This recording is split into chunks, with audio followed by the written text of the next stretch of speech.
Good morning, Year 4. So I'm talking to you today about our literacy that we've got planned for this week.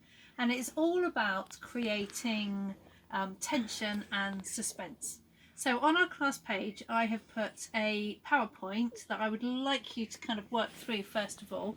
And that tells us all about what tension, which is using to create a problem, and thinking about our worry or fear or nerves or pressure, and then thinking about suspense when we are waiting for something to happen. So all of our literacy is going to be based around that this week. So the first thing you need to do is to have a look at that PowerPoint. Okay.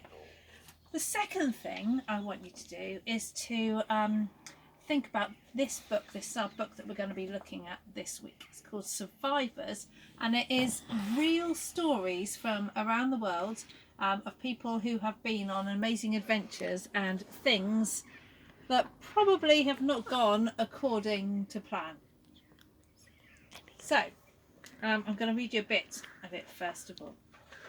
This first story is called Julianne Coek, the girl who fell from the sky in Peru, 1971. So even if we have a look at the first page, if you zoom in a bit, if you have a look at the first page, and we can see that we've got an aeroplane here. So I'm just going to read you a bit of it. On Christmas Eve, 17-year-old Julianne Coep was flying high above the South American rainforest when the airliner carrying her and her mother was hit by a violent storm. The previous evening had been prom night at Coex's school, but now term was over and they were heading home for the holidays. Home meant the remote Amazonian town of Pucallpa in Peru, where Coex's father, Hans Wilhelm, worked as a biologist. Her mother, Maria, was an ornithologist who studied birds and their behaviour. Showing her parents' passion for science and nature, Coex planned to follow their example by studying biology at university. So to begin with, you can see there that the first couple of paragraphs was really just informative, telling us about the girl, setting the scene. On board the four-engined Lockheed Electra aeroplane, she could hear other passengers complaining because their flight had been delayed by nearly 7 hours. But they were airborne now, and Coex was happy to be on holiday and looking forward to seeing her father. From her window seat, she noticed storm clouds in the distance. But she loved flying and had no reason to feel afraid. Her mother felt less relaxed about the storm, never quite believing that something metal could rival the birds she studied. Maria didn't like flying at the best of times.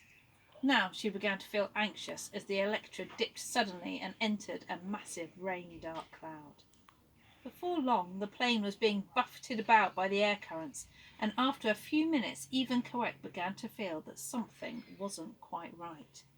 So we're starting to realise now that something might be about to happen. That tension is starting to build. Bags and other pieces of luggage started to fall from the overhead racks, and drinks tipped into passengers' laps. Soon Christmas presents and parcels began bouncing around the cabin as the aircraft was pitched up and down by the turbulence. Through her window, Coex could see flashes of lightning around the aircraft. With the storm obviously closing in, she too began to feel scared. Above the sound of the propellers, several passengers could be heard crying as she reached across for her mother's hand. The violent pitching continued like this for nearly 10 minutes, throwing the aircraft this way and that. Gripping her mother's hand more tightly now, Coex looked out of the window and saw that one of the engines was glowing brightly. Her mother also noticed this and very quietly said, "That is the end. It's all over." Moments later, the cabin was plunged into darkness and the Electra went into a steep nosedive. Coex couldn't see anything in the pitch black and could hear nothing but the roar of the engines.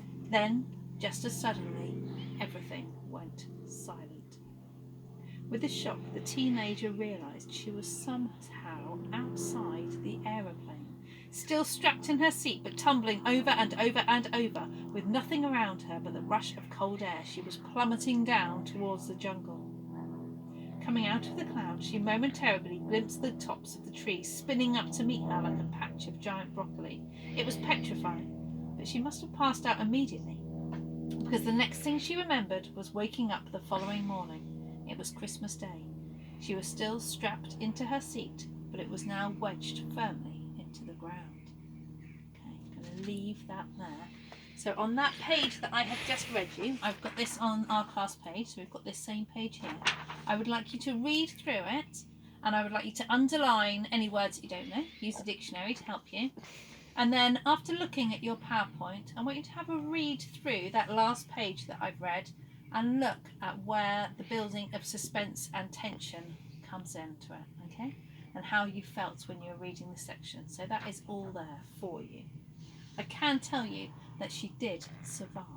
Amazingly, she did survive, even though she was thrown out of the aeroplane. So the trees of the top of the trees in the Amazon rainforest kind of broke her fall as she kind of fell down into the jungle.